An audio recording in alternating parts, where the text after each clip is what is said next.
Hello दोस्तों, मैं हूँ गगनदीप। आज मैं आप सबके लिए इस कहानी का एक और एपिसोड लेकर आई हूँ।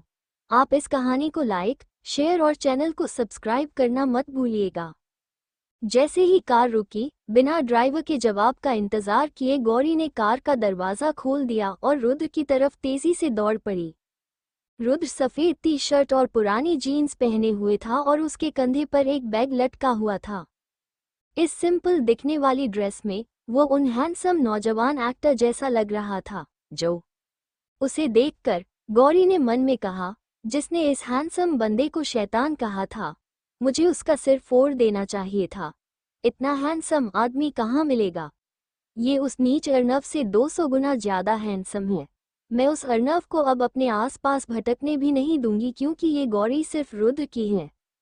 वो रुद्र के पास जाकर रुकी और खुद को शांत करने के लिए गहरी सांसें लीं। फिर ये दिखाने का नाटक करते हुए कि वो उसे संयोगवश मिली है, उसने अपना खूबसूरत चेहरा ऊपर उठाया और उसे एक चमकदार मुस्कान दी। हाय रुद्र, मैंने कहा था कि हम कॉलेज साथ जा सकते हैं, याद है? कितना अजीब संयोग है। रुद्र ने शांति से उसकी तरफ देखा। उसकी नज़र गौरी के बालों पर पड़ी जो एक बन में बंधे हुए थे, फिर उसके चिकने और गोरे माथे, उसकी नाजुक विशेषताओं और उसके होठों के हल्के से उठे हुए कोनों पर। जैसे ही उसने पिछली रात की घटना को याद किया, उसका कंठ नीचे ऊपर होने लगा। फिर उसकी नज़र गौरी की दूधिया और पतली गर्दन पर गई, जिसके नीचे उसकी खूबसूरत कॉलरबोन दिखाई दे रही थी। उसके नीचे की वी नेक ड्रेस में से एक छोटा सा खूबसूरत चेहरा उसकी तरफ झांक रहा था, जिसे देखकर रुद्र की आंखें और गहरी हो गई। उसने तुरंत अपने होंठ भींच लिए और दूसरी तरफ देखने लगा, लेकिन अनजाने में उसकी नज़र सामने खड़ी सीधी और लंबी टांगों पर जा पड़ी। मम्मा, उसने हल्की आवाज में जवाब दिया और अपने होठों को पतली रेखा में दबा लिया। हालांकि उसकी आंखों में हैरानी और उलझन की हल्की झलक थी। ऐसा लग रहा था कि गौरी का अजीब और प्रोटेक्टिव बिहेवियर सिर्फ एक रात की बात नहीं थी। हाँ हाँ, रुद्र ने खुद के दिल को संभालते हुए जवाब दिया। गौरी ने रुद्र को एक प्यारी सी मुस्कान दी और उसकी आंखों में छोटे छोटे दिल जैसे चमक रहे थे। वो पूरी तरह से रुद्र के प्यार में पागल हो रही थी। रुद्र ने अपने होठों के पास मुट्ठी लाई और धीरे से खांसा, जिससे गौरी होश में आई। क्या हुआ? तुम्हारी चोट कैसी है? क्या तुम हॉस्पिटल गए और ड्रेसिंग करवाई? गौरी ने चिंतित होकर पूछा। जैसे ही उसने रुद्र के चेहरे पर पीलापन देखा, उसे समझ में आ गया कि कुछ गलत है। मैं ठीक हूँ, रुद्र ने भारी आवाज में जवाब देते हुए कहा। गौरी ने निराशा से आंखें घुमाईं और मन में कहा, मेरे सामने खड़ा यह आदमी बहुत काम नेचर का है। इसके शब्दों से ज्यादा इसके काम बोलते हैं। इस समय उसका चेहरा किसी भूत जैसा सफेद लग रहा था, जिससे वो बीमार दिखाई दे रहा था। अपने होठों को काटते हुए गौरी ने उसका हाथ पकड़ा और कहा, रुको। ये सुनकर रुद्र रुक गया और हैरानी से उसकी तरफ देखते हुए बोला, क्या हुआ? बजाय उसे जवाब देने के, गौरी ने अपने पैर की उंगलियों पर खड़े होकर उसका माथा छूने के लिए हाथ बढ़ाया। वो रुद्र की आंखों में झलकने वाली हैरानी को भी नहीं देख पाई। वो तो बस यही सोच रही थी कि उसकी स्किन छूते ही उसका हाथ जैसे जलने लगा हो। वो इतनी चौंक गई कि उसकी उंगलियां हल्के से सिकुड़ गईं और वह चिल्लाई, अरे, तुम्हारा माथा तो बहुत गर्म है, तुम बहुत हॉट हो।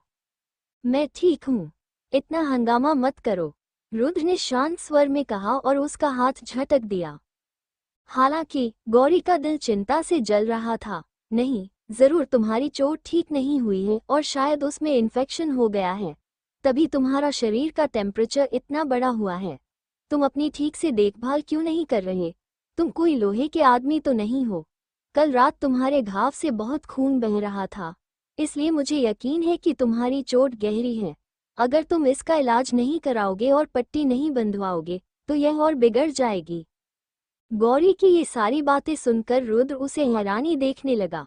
उसके मन में गौरी के लिए सवालों का बवंडर उठा हुआ था। ये सब मेरी गलती है। मुझे कल रात तुम्हें जबरदस्ती अस्पताल ले जाना चाहिए था।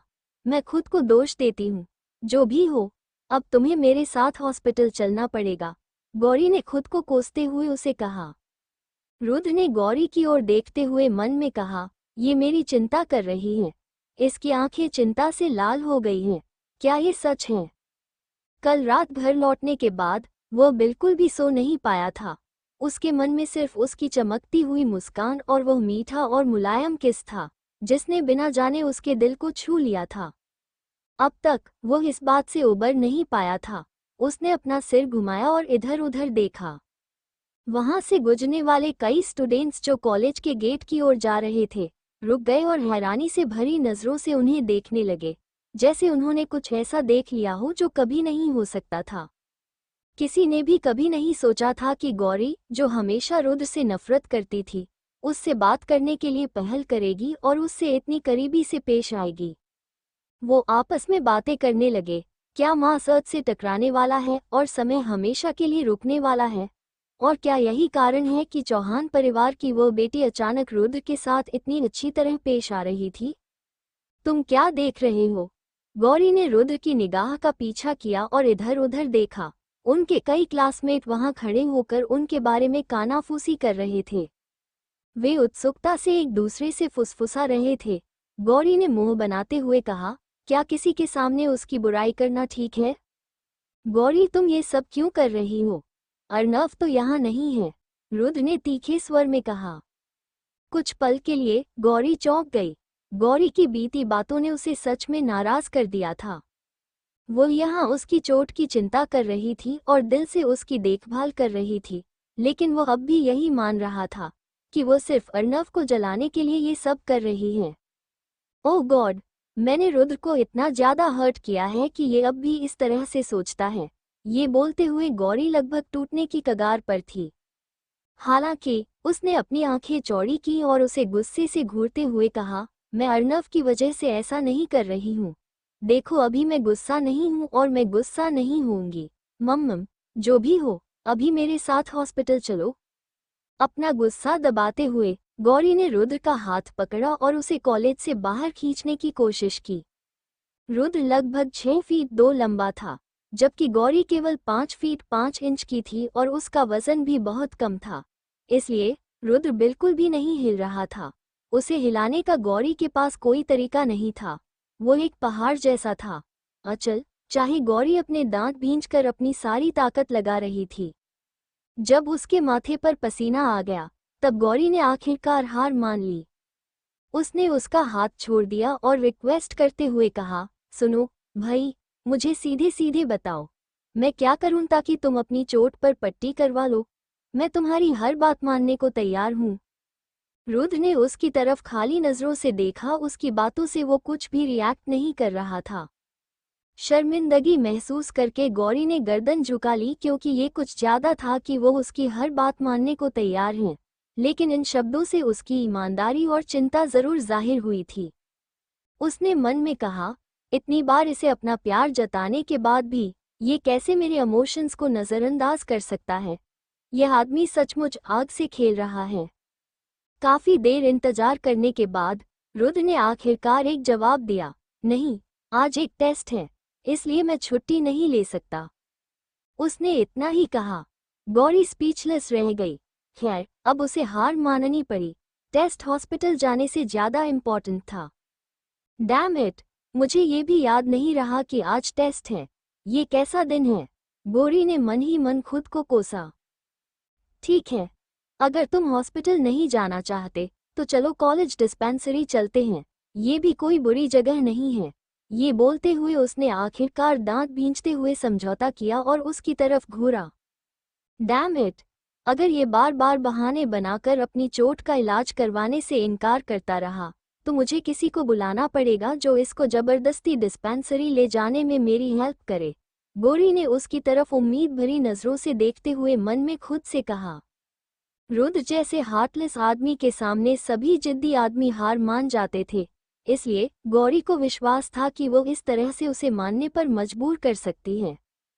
शायद रुद्र उसकी दृढ़ता को भांप गया, क्योंकि उसकी तेज निगाहों के नीचे उसने हल्का सा सिर हिला दिया।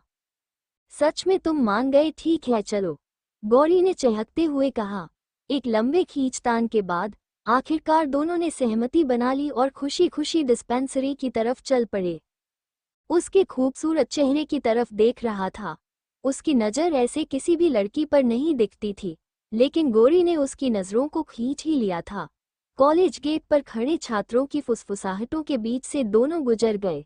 जैसे ही गौरी और रुद्र उनकी नज़रों से ओझल हुए, छात्रों की आवाज़ें तेज हो गईं और वे आपस में और जोर से गपशप करने लगे। Damn it, this is really shocking news.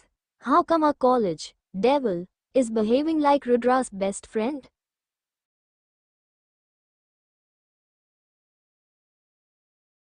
सच में तुम मान गए, ठीक है चलो, गौरी ने चहकते हुए कहा।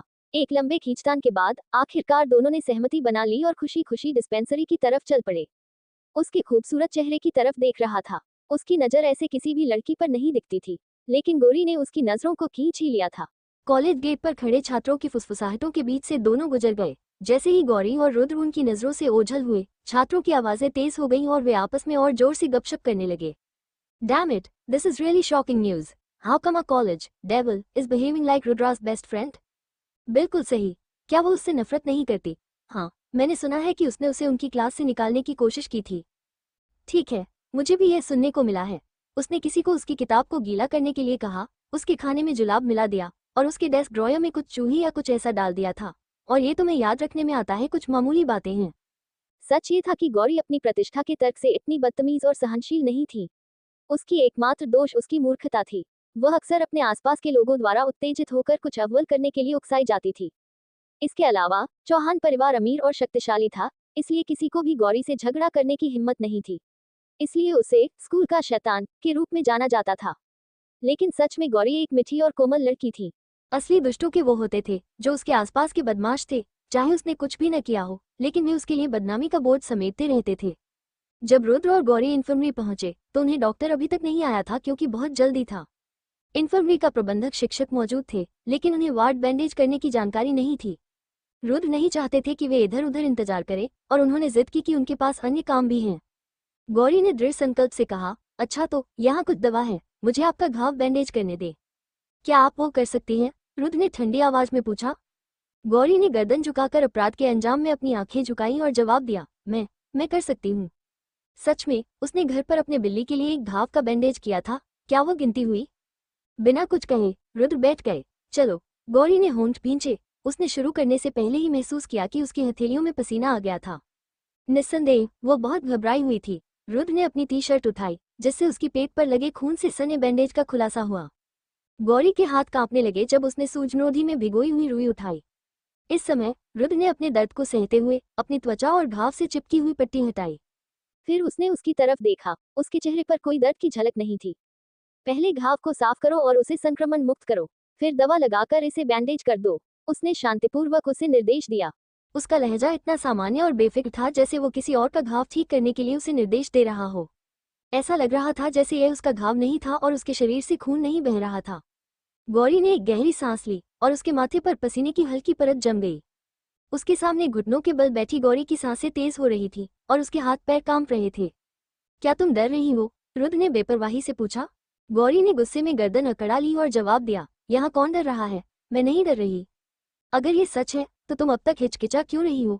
उसने हल्के से हंसते हुए मजाक किया। दांत भींचते हुए गौरी ने अपनी आंखें बंद की और रुई से घाव को ठीक करने के लिए हाथ बढ़ाया।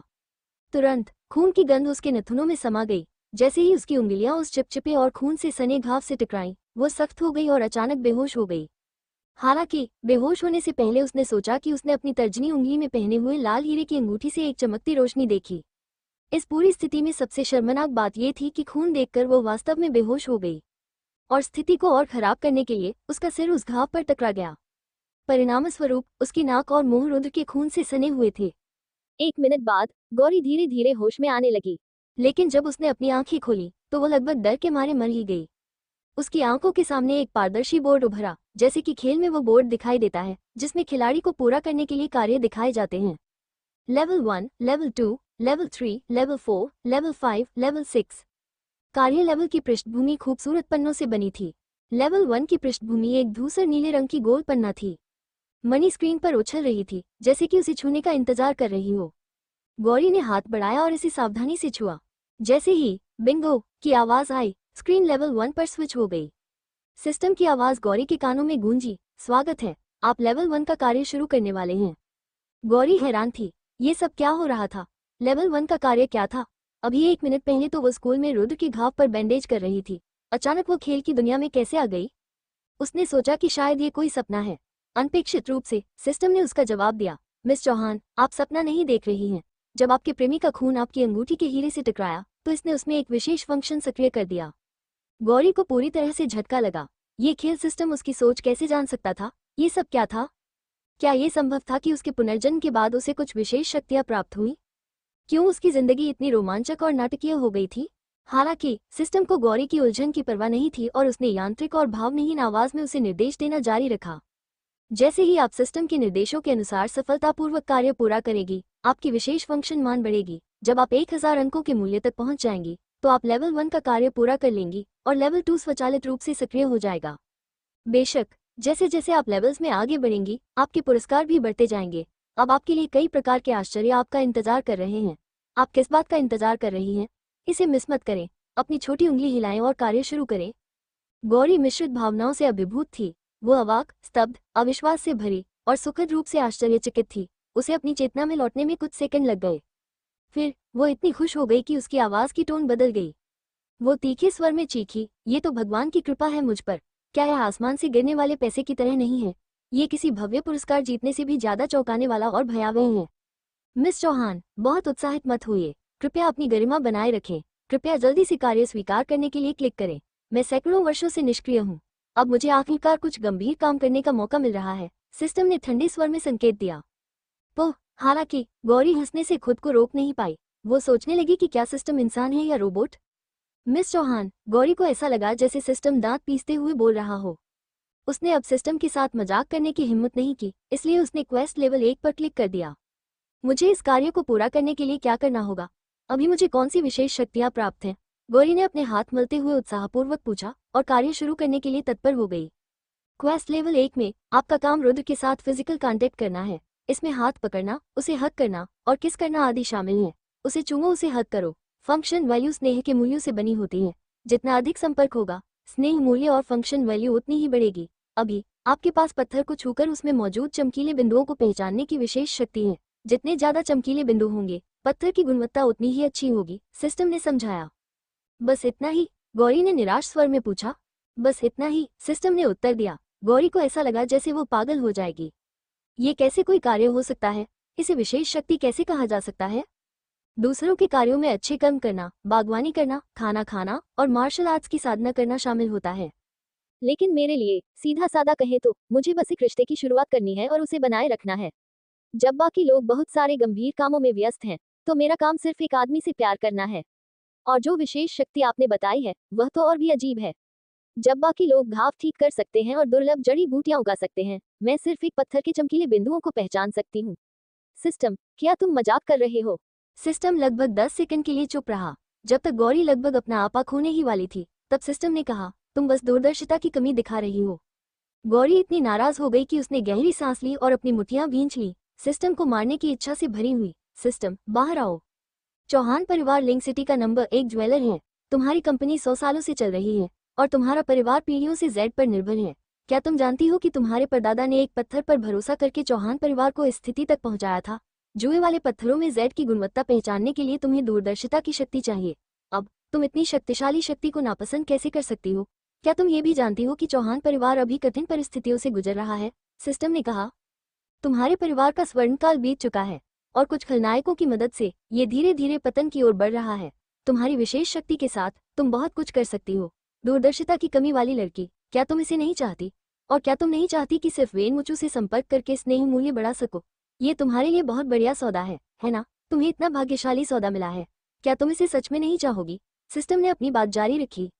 तुम नंबर 1 ज्वेलर के मालिक की बेटी हो, लेकिन तुम जेड के बारे में कुछ नहीं जानती। बाकी लोग तुम पर हंसते हैं क्योंकि तुमने एक बार उच्च गुणवत्ता वाली पन्ना जेडाइट को साधारण प्लास्टिक जेडाइट समझ लिया था। क्या तुम जीवन भर के लिए मजाक का पात्र बनना चाहती हो? गरिमा, प्रतिष्ठा और पारिवारिक गौरव के बारे में सोचो। क्या तुम सच में इन्हें नहीं चाहोगी? सिस्टम ने कठोर लहजे में जोड़ा। सिस्टम सही था। गौरी ने एक बार पन्ना जेडाइट को प्लास्टिक जेडाइट समझने की गलती की थी। जाहिर है, उसे इस रत्न के बारे में कुछ भी पता नहीं था। वो इस क्षेत्र में पूरी तरह से अनाड़ी थी। लेकिन क्या उसे इतनी निर्दयता से अपमानित और आलोचना करना सही था? उसका चेहरा जम गया। उसने घबराहट में पूछा, तुम सच में कोई सिस्टम हो या इंसान? तुम इंसान हो और तुम्हारे सारे परिवार वाले भी इंसान हैं, सिस्टम ने तुरंत जवाब दिया। सिस्टम सही था। गौरी ने एक बार पन्ना जेडाइट को प्लास्टिक जेडाइट समझने की गलती की थी। जाहिर है उसे इस रत्न के बारे में कुछ भी पता नहीं था। वो इस क्षेत्र में पूरी तरह से अनाड़ी थी। लेकिन क्या उसे इतनी निर्दयता से अपमानित और आलोचना करना सही था? उसका चेहरा जम गया। उसने घबराहट में पूछा, तुम सच में कोई सिस्टम हो या इंसान? तुम इंसान हो और तुम्हारे सारे परिवार वाले भी इंसान हैं, सिस्टम ने तुरंत जवाब दिया।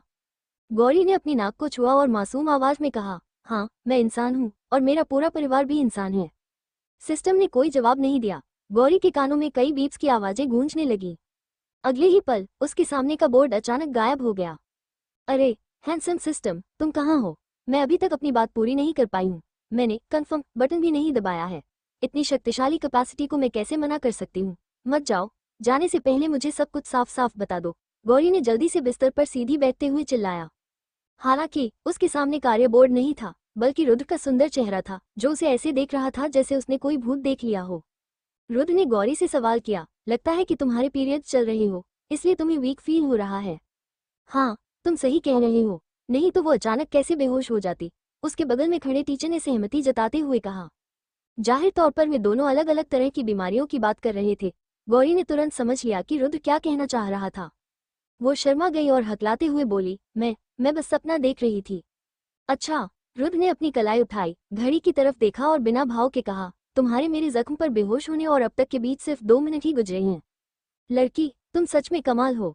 कैसे तुम अचानक बेहोश हो गई और सिर्फ 2 मिनट में एक शानदार सपना देख लिया? ये हैंडसम सिस्टम क्या है और कौन सी शक्तिशाली कैपेसिटी की बात कर रही थी? क्या तुम पागल हो? टीचर ने हंसते हुए कहा और गौरी को थम्स अप दिखाया। गौरी शर्मिंदगी में सिकुड़ गई। ये कितना अपमानजनक था। उसे तो अभी यहाँ से भाग जाना चाहिए। यहाँ रुकने का मतलब था कि ये दोनों शरारती लोग उसे और चिढ़ाते रहेंगे। दरअसल मैं खून देखकर बेहोश हो गई थी। मुझे खून से डर लगता है, आप जानते हैं, उसने एक असहज मुस्कान के साथ कहा, बिस्तर से उठते हुए और अपने जूते पहनते हुए। इस बीच डॉक्टर अभी अभी मेडिकल रूम में पहुंचा। जैसे ही गौरी की नजर डॉक्टर पर पड़ी, उसकी आंखें चमक उठी, मानो उसने अपने रक्षक को देख लिया हो।